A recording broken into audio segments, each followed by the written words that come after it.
কোন ফ্যামিলির সকল সদস্য যদি সৎ চরিত্রবান, সৎ আদর্শে আদর্শবান হয়ে যায়, ওই ফ্যামিলির মধ্যে অশান্তি থাকে না। কি বলেন, থাকতে পারে?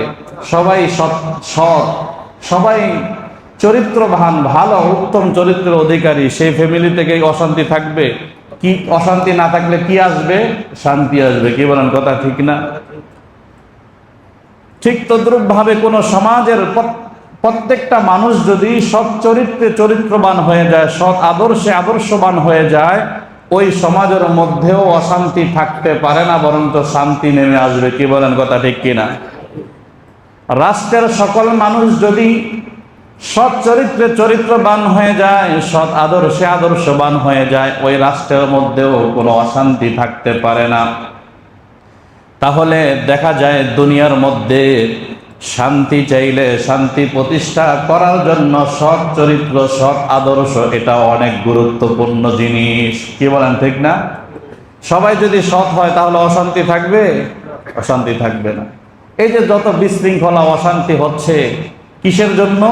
এই অসৎ, তাদের আদর্শ, তাদের চরিত্র ভালো নয়, এই জন্যই এত বিশৃঙ্খলা, এত অশান্তি। কি বলেন, কথা ঠিক না? তাহলে সৎ চরিত্র, সৎ আদর্শ এটা দুনিয়ার শান্তির জন্য যেমন প্রয়োজন, যেমন ভূমিকা রাখে, এই সৎ চরিত্র, সৎ আদর্শ এটা আখিরাতের শান্তির জন্য ভূমিকা রাখে। অর্থাৎ সৎ চরিত্র, সৎ আদর্শবান ব্যক্তি দুনিয়া ও আখিরাত উভয় জগতে সে শান্তি লাভ করবে। সৎ চরিত্র, সৎ আদর্শ কেমন গুরুত্বপূর্ণ, আল্লাহর হাবিব সাল্লাল্লাহু আলাইহি ওয়াসাল্লাম হাদিস শরীফের মধ্যে বলেন, আকমালুল মুমিনিনা ঈমানান আহসানুহুম খুলুকান। আল্লাহর নবী বলেন, যে ব্যক্তি তার চরিত্রটাকে উত্তম করে নিল, উত্তম চরিত্র গঠন করলো, সে পরিপূর্ণ ঈমানদার হলো। যার চরিত্র অনুত্তম, যার চরিত্রের মধ্যে ঘাটতি রয়েছে, সে পূর্ণাঙ্গ মুমিন হতে পারে নাই। পূর্ণাঙ্গ মুমিন হতে হলে, পরিপূর্ণ ঈমানদার হতে হলে তার চরিত্র, তার আদর্শটাও উত্তম হতে হবে। কি বলেন, কথা ঠিক না? আল্লাহর নবীর কথা। অন্য এক হাদিসের মধ্যে আল্লাহর হাবিব সাল্লাল্লাহু আলাইহি ওয়াসাল্লাম বলেন, ইন্না মিন খিয়ারিকুম আহসানুহুম খুলুকান, যে তোমাদের মধ্যে সর্বোত্তম হচ্ছে ওই ব্যক্তিরা যাদের চরিত্র উত্তম, যাদের চরিত্র ভালো, তারাই হচ্ছে সর্বোত্তম। এটা আমরা দুনিয়ার মধ্যে, দুনিয়ার বিচারেও দেখি, যার চরিত্র ভালো, যার আদর্শ ভালো, তাকে সকলেই ভালোবাসে। কি বাসে না? ভালোবাসে না? যে নমুকে লোকটা খুব ভালো, লোকটা তার আদর্শ, তার চরিত্র খুব ভালো, ব্যবহার ভালো, অর্থাৎ ভালো মানুষকে সবাই ভালোবাসে। এই উত্তম চরিত্র, উত্তম আদর্শ এটা দুনিয়ার জীবনের জন্য প্রয়োজন, আখিরাতের জন্য প্রয়োজন। পরিপূর্ণ ঈমানদার হওয়ার জন্য সৎ চরিত্র গঠন করা, সৎ চরিত্র, সৎ আদর্শে আদর্শবান হওয়া দরকার।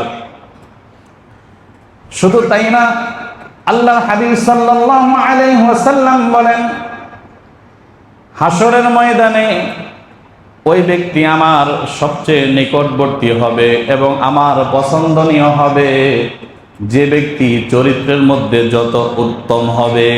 যত উত্তম চরিত্র, যত উত্তম আদর্শ যার মধ্যে বেশি থাকবে, সে আল্লাহর হাবিব সাল্লাল্লাহু আলাইহি ওয়াসাল্লামের তত নিকটবর্তী হবে এবং তার পছন্দের উম্মত হবে। সুবহানাল্লাহ।